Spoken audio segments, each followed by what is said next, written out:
Hello, my sweet friends. Happy Monday. I'm here to read chapter 7 from the Midwife's Apprentice, written by Cushman. This week, you have multiple chapters, more than 3, like what we're usually doing, because remember, we're condensing. This is the week where all the condensing of assignments has begun. But remember, these chapters are super short, so it's not going to feel like a ton of reading. They're short little chapters. So, as a reminder, the chapters for this week, chapter 7 through 12. I'm still going to do individual uploads for each chapter. So this week in Google Classroom, you're going to be seeing a lot of notifications of video uploads from me. So right now, this is just for chapter 7. And this chapter is titled The Devil. Here we go. If the world were sweet and fair, Alice, she must be called Alice now, and Will would become friends, and the village applaud her for her bravery, and the midwife be more generous with her cheese and onions. Since this is not so, and the world is just as it is, and no more, nothing changed. Most of the villagers still paid no attention to Alice at all. Some were mean, like Gromit Smith, near as big as a dozen Alices, who would sit on top of the girl so Jack and Wat could rub chicken manure into her hair, or the miller who pinched her rump when she brought grain to the mill to be ground. And some were kind, or nearly so, like the baker's wife, who always asked Alice how she fared on this fine day, and the red-headed Will, who threw fewer stones at her since her saving of him, and sometimes stopped the taunting altogether, saying, "Ah, this wag grows boresome. Dick's granny's hanging out the wash. Let's go tie knots in his breeches." And that is the way it was until the day the devil walked about. It started with the 2-headed calf born to Roger Mustard's cow, Molly. And then a magpie landed on the miller's barn and would not be chased away. It's a type of bird. Suddenly the whole village saw witches and devils everywhere, and fear lived in every cottage.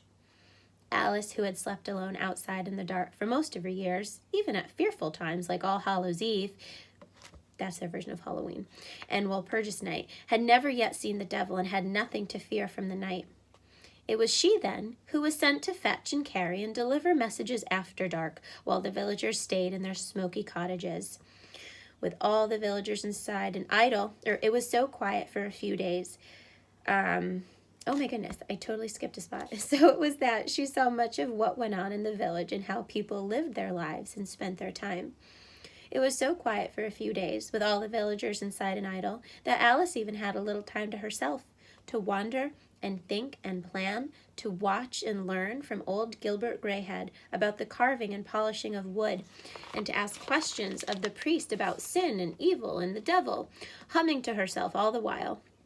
Then, one damp autumn morning, Robert Weaver found strange footprints, which wound about the village and stopped suddenly at the door of the church.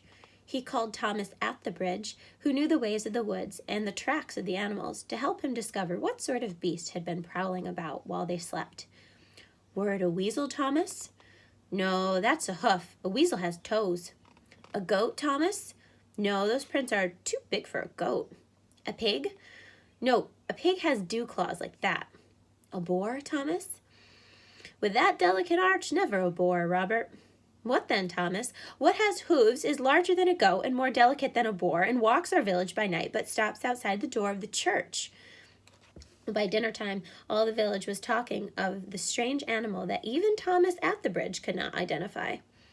It only took a few incautious words and fearful whispers to convince them that the devil had found their village and was looking for souls to lead into sin. Well, the next day, the strange delicate hoofprints were found walking around Dick's granny's cottage and through the barley field. Robert and Thomas and the priest, whispering paternosters, followed the prints all the way to the mill where, crossing themselves, they unlatched the door. The startled miller looked up, caught in the act of putting some of Dick's granny's grain into his own sacks. Also, he was stealing some grain. "The devil has indeed been here," cried the priest, "and he has tempted our miller into theft. But let us deal with this thief mercifully, for which of us could withstand the devil?" The villagers agreed, and so the miller who had listened to the devil did not have his hands chopped off, but only stood one day in the rain with his millstone tied about his neck. Ooh, goodness. The next day all was quiet, and it was hoped that the devil had moved on to tempt another village. But as day passed into evening, Kate the weaver's daughter ran to the priest with her tale of seeing the devil's prints leading to Walter Smith's barn.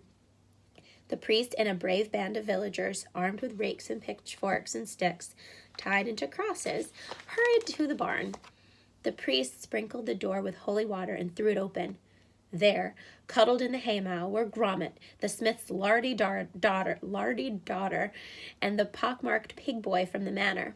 The boy gathered his breeches and flung himself out the barn window. Gromit, being larger, moved more slowly and was caught. For listening to the devil, Gromit was made to spend the night in prayer and fasting.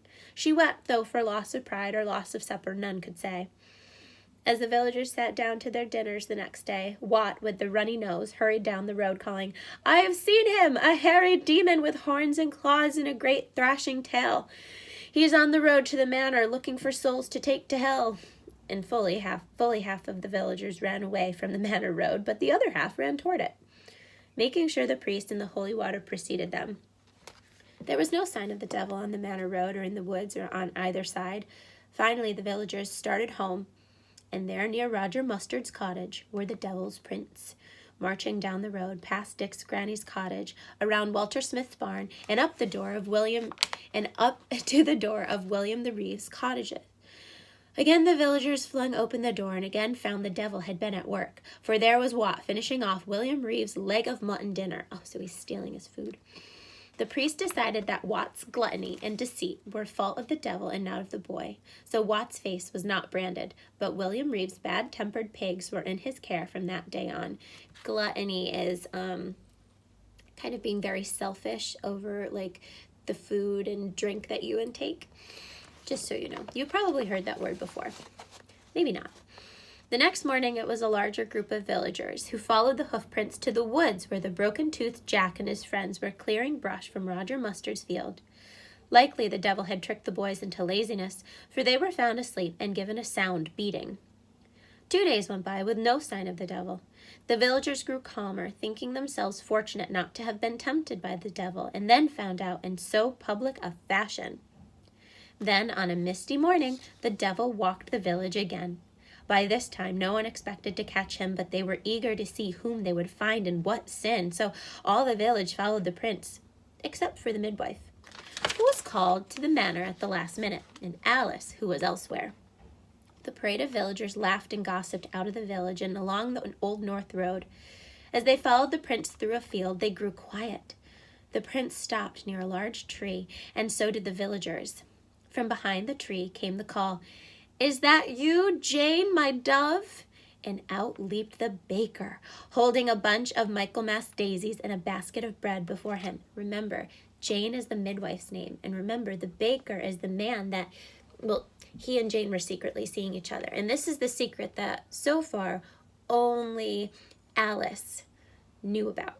So, the whole idea here is that Jane was supposed to be meeting up with him, but remember it said she got called for her midwife duties to go help deliver a baby. So that's where Jane and also Alice, that's where they were. So, sounds like their secret is now out. All was quiet. The baker's wife stepped forward and took the flowers as the villagers turned and walked away, leaving her to sort out what was the devil's work and what was the baker's. After the departing villagers passed the river at a spot where the water ran swift and deep, Alice stepped out of the woods. She took something from under her skirt, threw it into the river, and followed the crowd home. And so it was that all, except the fortunate midwife, who had taunted or tormented Alice, were punished for their secret sins. After this, the devil was never seen in the village again, and no one but Alice knew why. So it says, Alice stepped out of the woods, she took something from under her skirt, threw it in the river. So we're probably to assume whatever she took out of her skirt, she was using to make these prints of some sort. Maybe it was something she carved out of wood as like a stamp in the ground. Maybe it was like a interestingly shaped rock of sorts. But whatever it was, she's been the one this whole time tracking these prints that belonged to a devil so people would follow them, find all of the people who's wronged her, and had them be punished because by the townspeople. right? The townspeople thinking, oh, the devil must have gotten to them because they were now found doing this, that, or the next thing, things that were wrong. Ooh, she is sneaky. Several days later, in a village where the river meets the sea, there washed up on the banks 2 blocks of wood carved in the shape of hooves or some unknown beast. Remember what she tossed in the water? No one could figure what they were or where they had come from. Alice knows. So eventually, Annie Broadbeam threw them into her cooking fire and enjoyed a hot rabbit stew on a cool autumn night. Oh, what a clever girl Alice is. So that's how she got a little bit of, I guess you could say revenge. Perhaps you could call it karma. So all of these people, or a lot of them anyway, who have always kind of wronged Alice or treated her unkindly, all these people in the village, she tracked these little self-made hoofs as prints to where she knew they were doing things that were wrong and would get them in trouble, but not in trouble by her. So what everybody thinks. She is clever. Oh my gosh. So that's the end of chapter 7. I will do another upload for chapter 8, and then one for 9, 10, 11, and 12, and those will be your chapters for this week. Remember, they're short. They're quick to get through. You got this. Bye, my loves.